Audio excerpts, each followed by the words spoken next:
اللہم ربی زدنی علما، اللہم ربی زدنی علما، ربی یسر ولا تعسر وتمم بالخیر۔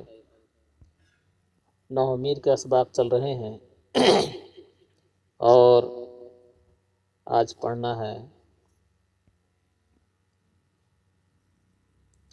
ہشتم حروف ردا وہاں کلاست بمعنی باز گردانیدن بمعنی حقا نیز آمدہ است چون کلا سوف تعلمون۔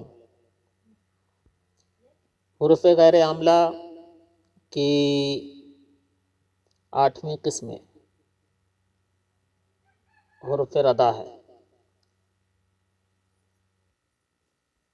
حروف ردا ہے کیا؟ ردا کا معنی آتا ہے روکنا، جھڑکنا۔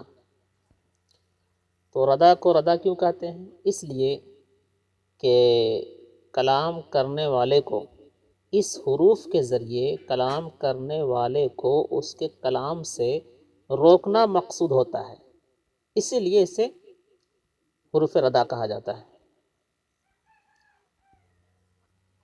جیسے کسی نے کہا فلان یبغضک، فلاں شخص آپ سے بغض رکھتا ہے، آپ نے کہا کلا، ہرگز نہیں، یعنی ایسا نہیں ہو سکتا ہے، یعنی اس کے کلام سے جو ہے، اس کے کلام جو متکلم جو کلام کر رہا ہے تو اس کے کلام کو روکنا مقصود ہوتا ہے۔ یا پھر کسی نے کہا اضرب طالباً، طالب علم کو مار، آپ نے کہا کلا، ہرگز نہیں۔ تو یہ کلا جو ہے اسی کو حرف ردا کہا جاتا ہے۔ تو 8ویں قسم حروف ردا ہے، وہاں کلا است، اور یہ صرف کلا ہے۔ بمعنی باز گردانیدن، روکنے کے معنی میں آتا ہے۔ کلا کس کے معنی میں آتا ہے؟ روکنے کے معنی میں۔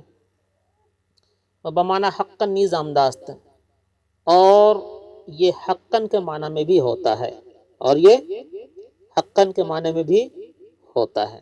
کیا مطلب؟ یعنی یہ جملہ کی تحقیق کے لیے آتا ہے۔ حرف ردا جو ہے یہ جملہ کی تحقیق کے لیے آتا ہے۔ حقاً جو ہے یہ حرف ردا جو ہے جملہ کی تحقیق کے لیے آتا ہے اور حقاً کے معنی میں ہوتا ہے۔ جیسے کلا سوف تعلمون، ان قریب تم جان لوگے، ان قریب تم جان لوگے۔ تو حروف غیر عاملہ کی 8ویں قسم حرف ردا ہے، اور یہ صرف کلا ہے۔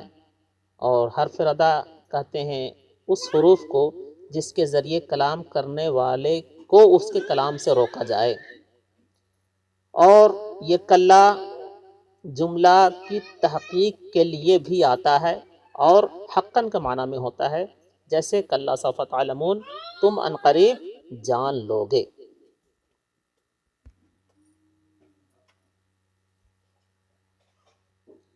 تم ان قریب جان لوگے۔ تو حروف غیر عاملہ یعنی وہ حروف جو لفظوں میں عمل نہیں کرتے ہوں۔ حروف غیر عاملہ وہ حروف جو لفظوں میں عمل نہیں کرتے ہوں بلکہ لفظاً عمل نہیں کرتے ہیں، وہ معناً عمل کرتے ہیں۔ حروف غیر عاملہ سے وہی حروف یہاں مراد ہے۔ اور حروف غیر عاملہ کی 8ویں قسم حروف ردا ہے۔ ردا کا معنی روکنا ہوتا ہے، جھڑکنا ہوتا ہے، اور یہ حروف ردا صرف کلا ہے، اور کلا روکنے کے معنی میں آتا ہے، اور یہ جملہ کی تحقیق کے لیے بھی آتا ہے۔